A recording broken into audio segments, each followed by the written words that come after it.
what I'm going to do, everyone, just while I introduce myself, I'm just going to pop some slides up. So for those of you who haven't met me before, my name is Elizabeth Edwards. I use the pronouns she, her, and I prefer to be called Liz. And I'm one of the email advice and information people. So I predominantly specialise in welfare benefits and general benefit inquiries, general carer inquiries. So feel free to pop any questions about anything I talk around today into the chat box. And if I can, I'll answer them today, but if not, I'll make sure that I get a response back to you or from one of our community care specialists as appropriate. I do use two different screens, so if it looks like I'm looking away, then I'm not. I'm just looking at a different screen. So today's focus, I'm going to talk a little bit around energy costs.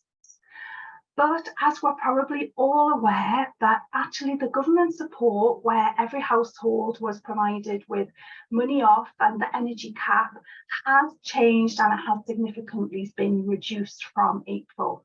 So I'm focusing very much so on what is going to be available. I'm very happy to answer any questions, including Dorothy. I've just seen yours in the chat box. I will come to it at some point during our session. But the thing is that we just need to be really mindful of, well, I think we probably already know, isn't it, that there is a rising cost of living that we're all experiencing. So please feel free to share any hints or tips or any experiences or thoughts that you have with each other throughout the course of the session. And I'm very happy to go through and, help conversations flow where they need to at the end of today's session.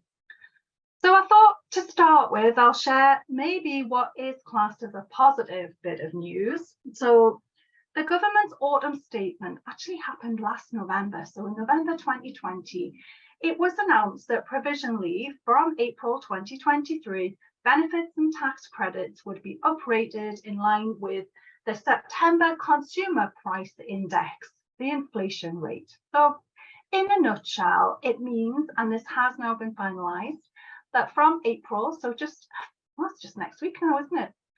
That welfare benefits will increase by 10.1%. So the benefit cap is also set to rise. But before we all get too excited, the increase is not quite across the board.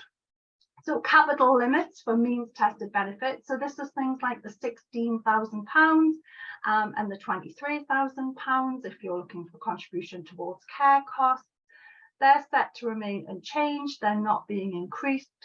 And if you rent, the local housing allowance rates have also not been increased. So there's no extra money available towards what essentially across the board we're seeing are large increases in rent. So it's not all good news, I'm afraid, but there is an increase to the standard payment of most means-tested welfare benefits, including carers allowance, by 10%.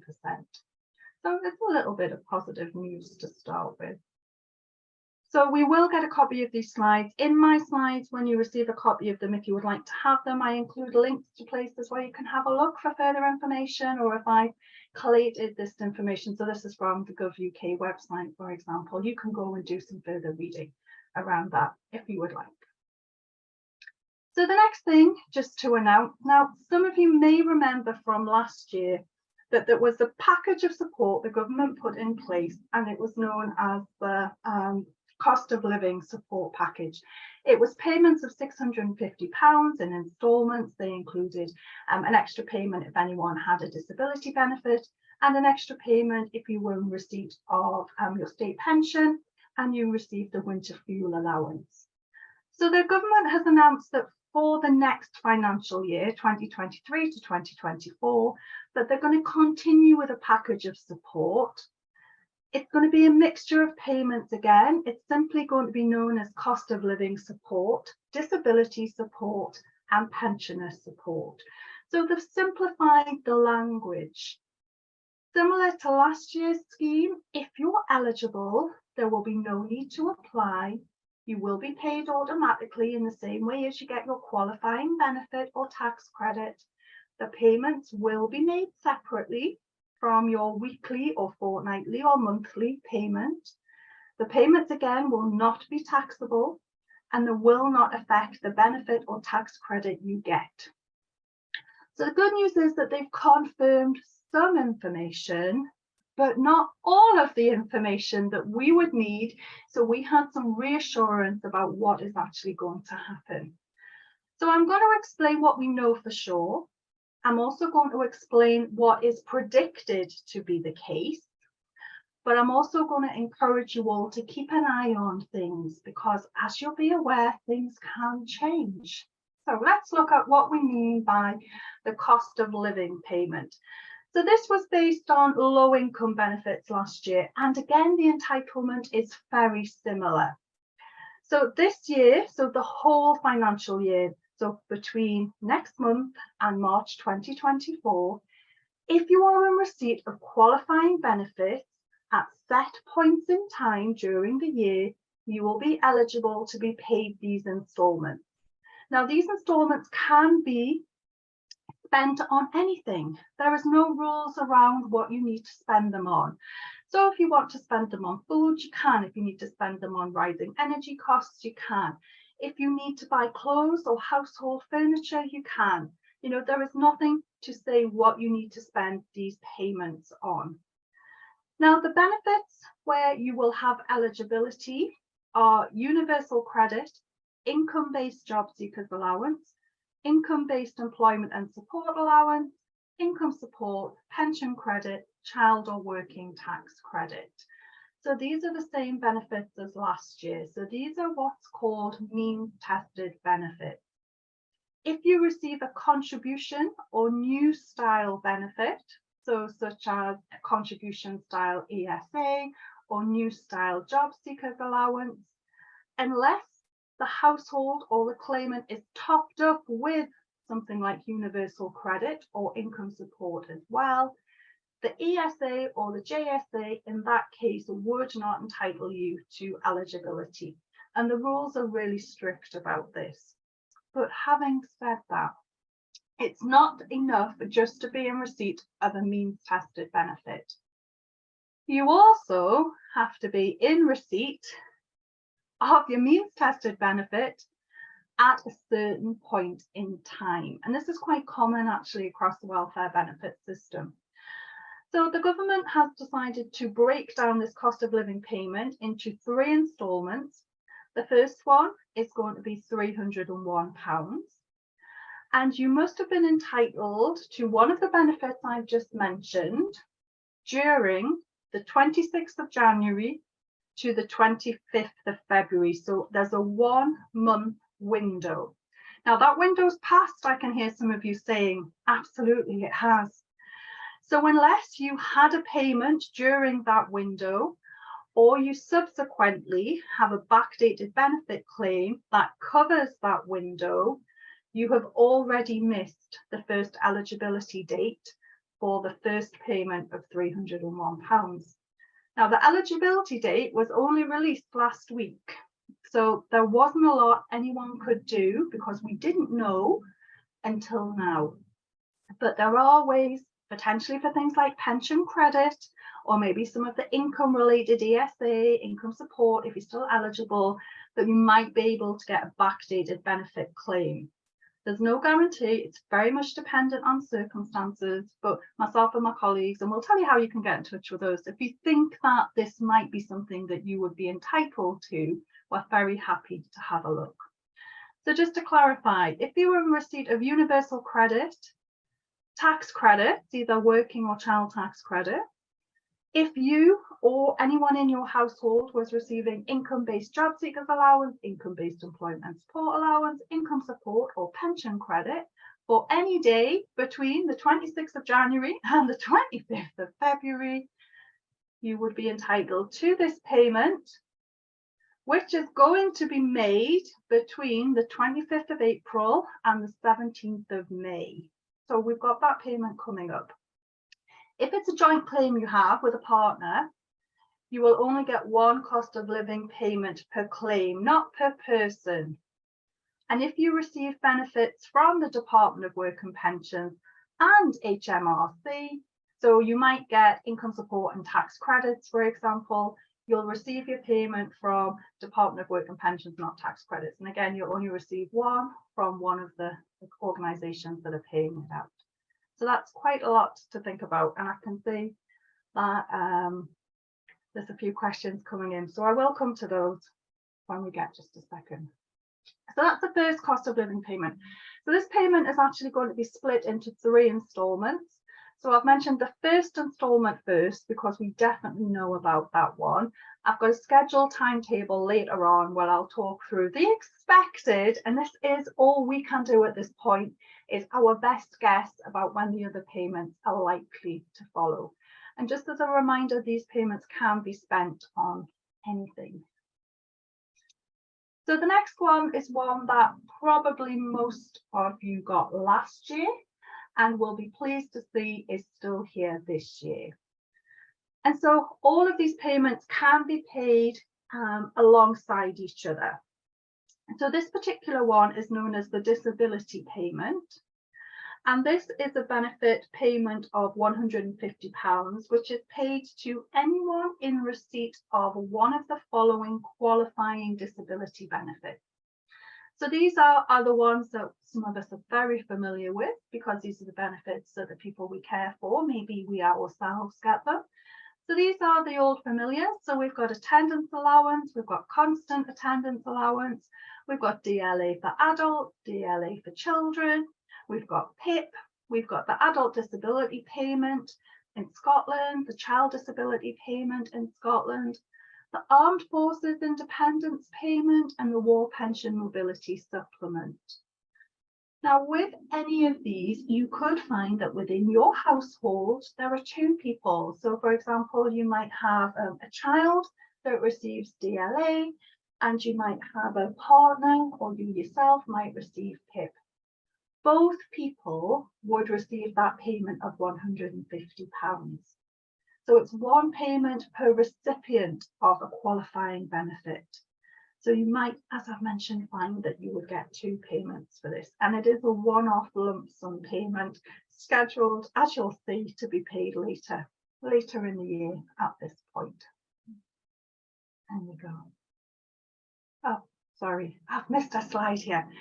So in order to get it, sorry, I made it sound a little bit more straightforward than it was. In order to receive it, you must be in receipt of one of those benefits on a qualifying date yet to be announced.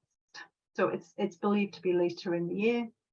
And if you do receive a qualifying disability benefit on the qualifying date yet to be announced, and you receive a payment from both the Ministry of Defence and from the Department of Work and Pensions, you will receive only one payment, very similar to the last set of rules, from the Department of Work and Pensions only.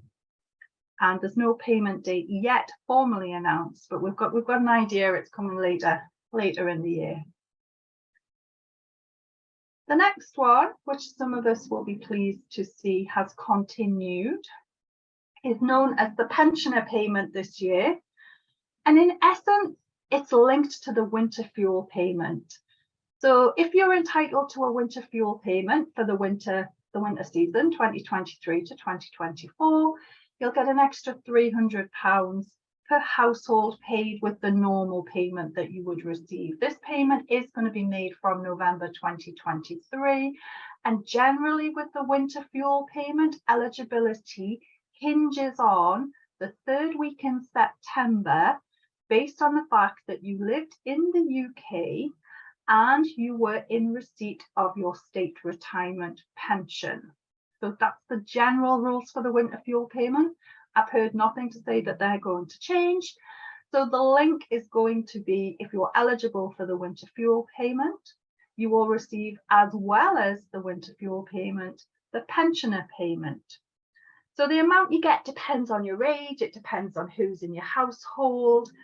So it's just worth checking later on in the year for that one. And so here's the proposed timetable. This is the best guess at the moment based on the information that we've got. So exact payment windows and eligibility dates will be announced, and I've got some links on my very last slide to where you can find this information. One of the key things is that the payments are spread across a longer period, and the idea behind this is to ensure a consistent support throughout the year. So the timetable schedule broadly, very broadly, is that the first cost of living payment of £301 will be made during spring 2023. So this is the one the dates have been released for. So this is the one where you will get that payment, you know, in April to May, if you are eligible between January and February. So that cut-off window becomes very crucial. The £150 disability payment is scheduled to be paid during the summer. Now, last year when this payment was made, there was a bit of a backlog, there was a bit of a delay, and a lot of people didn't actually receive it to what I would class more as autumn, so more end of September, beginning of October. But that is in the schedule, that will happen. Alongside that, if you're eligible again, there'll be a second cost of living payment, this time of £300, and that's scheduled to be paid in the autumn of 2023.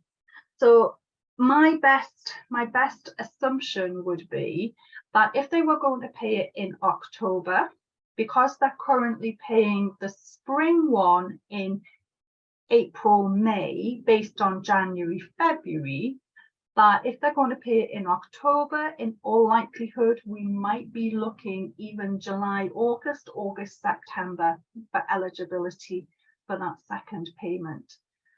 There's no rules that say if you got the first payment, you'll automatically get the second payment. And there's nothing to say that if you didn't get the first payment, that if your circumstances change, you won't be entitled to the second or subsequent third payments. So it really is just worth checking, you know, entitlement. And that's one of the things we love to do. I'm going to talk to you a bit about benefit checks, and we actually get really excited with benefit checks, although I know not all people feel the same way as that. Now, alongside the autumn payment, the second cost of living payment, I've just spoken about the pensioner payment, which is scheduled to be paid during winter. So the payments normally start around about November and continue through to January. And that eligibility is usually based on September, but again, it's something that we'll need to keep a little eye on. And the third cost of living payment, so this is sort of the final in the trio that will take, if you were eligible to all three, up to £900.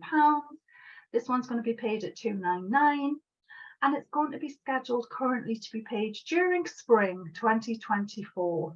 So the best assumption we can make at the moment is that it will probably be paid before the end of the financial year, which might mean eligibility will be round about January to maybe early February. But again, we would have to wait for clarity on that.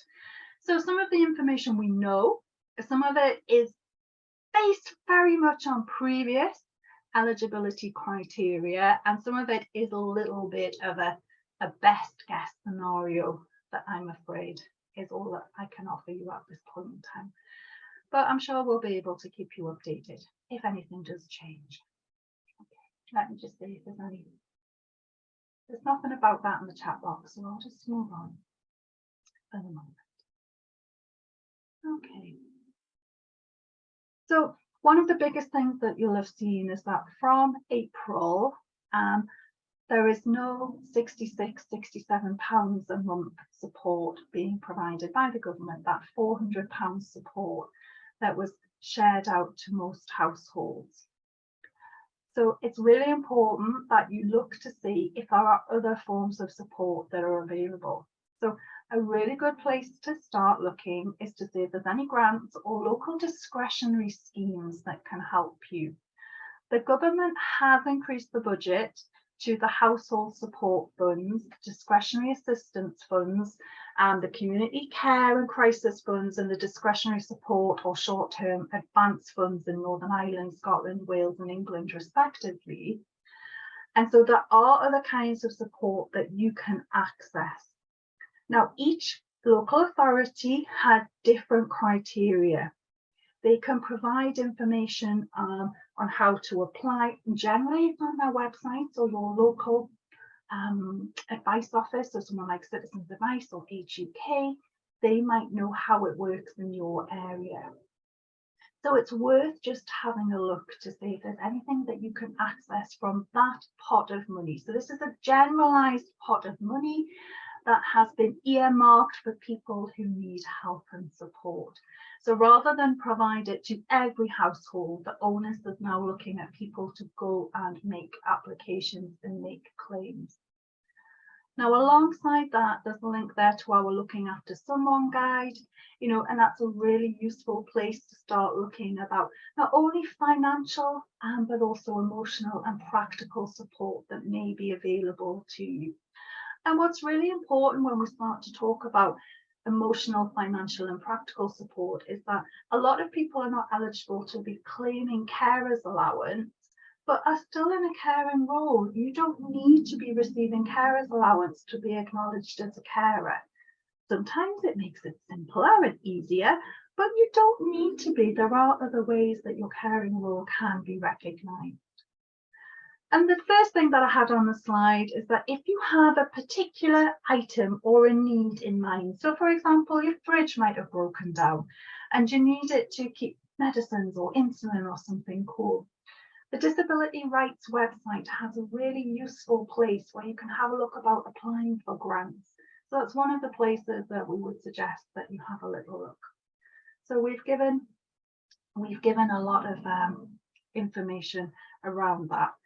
But it isn't just on my slides here. So this actually is a link to a slide that I have used before, but it links directly through to our website. And on our website, if you're struggling to meet ends, there's a section on support with living costs, and there's different links through. And this is just a reminder that actually you're not on your own. So the dedicated support that's available with help with living costs and also wider life. So there's some ideas on there about how to access income maximisation. So that's just a really posh way of saying, make sure that you're getting all the money that you're entitled to. Have a welfare benefit check, for example. How to access grants. Think about household costs. Think about the payments that you're doing. Think about, are you on the best tariffs for phone, television and internet, for example? A lot of companies now have what they're calling social tariffs. But in essence, what they are, it's a cheaper tariff that you can access. A lot of broadband companies, for example, water companies, and energy providers to a certain extent have different tariffs. If you register on their priorities register and or you're in receipt of certain benefits, it's normally the means tested ones or the disability ones, so the ones that I've already mentioned earlier on. And if nothing else, if they have a priorities register, a lot of the energy companies use that to help identify vulnerable households.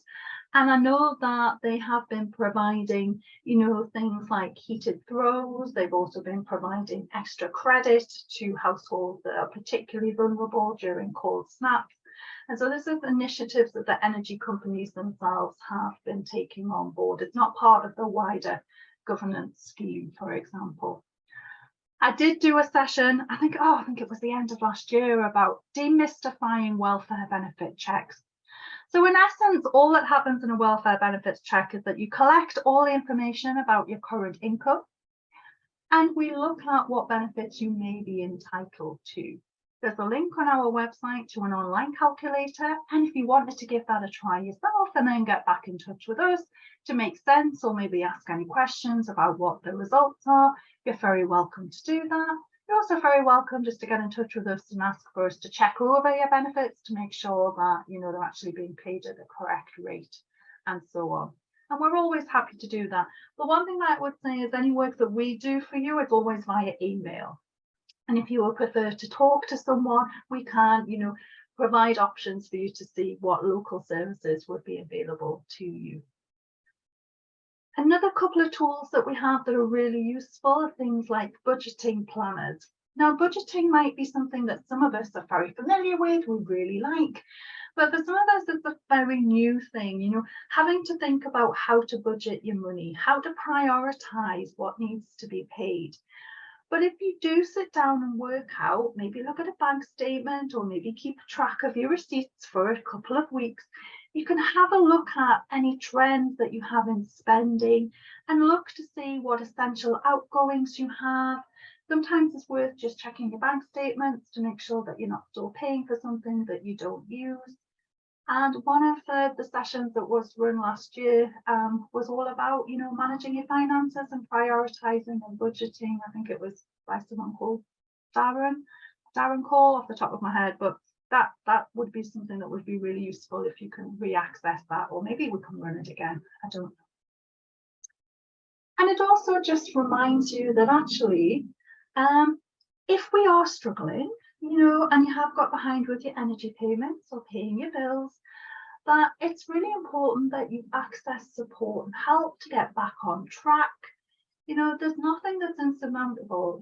Accessing the right support can really just help you balance things again. And there are a lot of agencies, and there's some links to different organizations that are able to help you do that. And the hardest bit is actually acknowledging the fact that you need some help, but isn't that always the case? Asking for help is always the hardest thing to do. And we're very happy again just to let us know, and we can see what help we can provide and maybe recommend.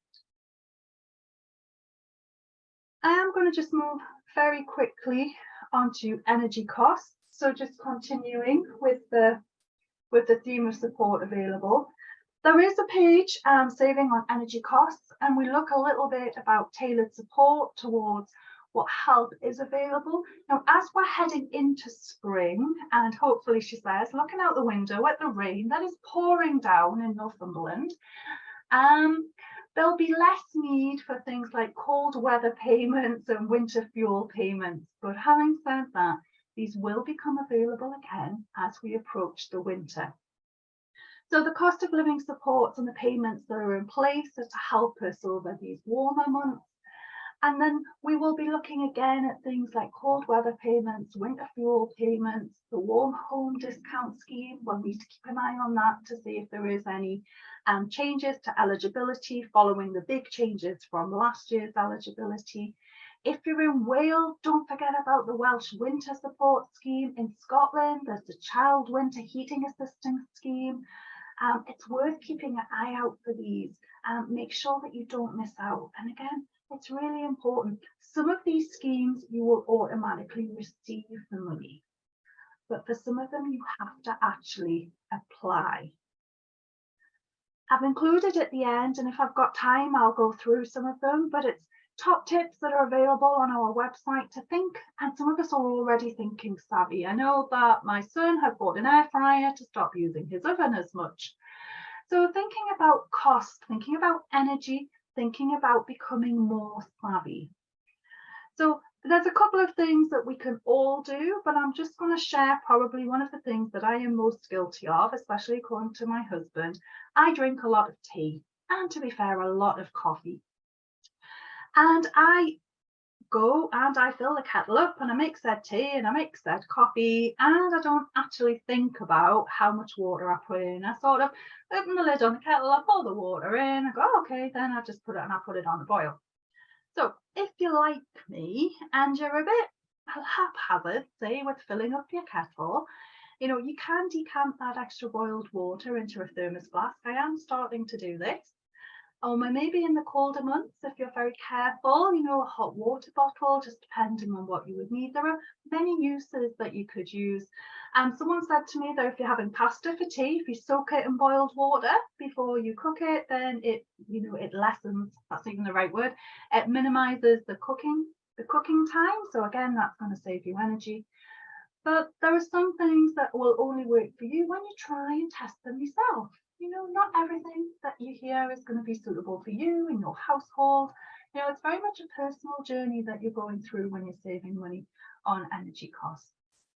So just a reminder that there is further help that hopefully will be coming later in the year. Now this one that I just wanted to mention, but apparently we're going to have it in installments. Let me see. Right, when I get there. Okay, so the £400, which was payable to most households in England, was based very much on you having an electricity supply to your property and either paying by direct debit or paying by prepayment meter. Now, there was always chuntering in the background that support was going to be available to anyone who technically was known as living off the electricity grid. So these generally were people who didn't have an account in their name because they either didn't have an electricity supply or they lived in what was classed as communal accommodation or a communal place of living. So things like if you lived in a caravan park, or if you had a mobile home, or if you lived in a care home, or if you completely were living off-grid, you would not have received the £66–67 a month support towards energy costs. So, for example, this could have been because you lived on a houseboat, you lived in a caravan and a park home, you lived on a farm, people who lived in care homes as well.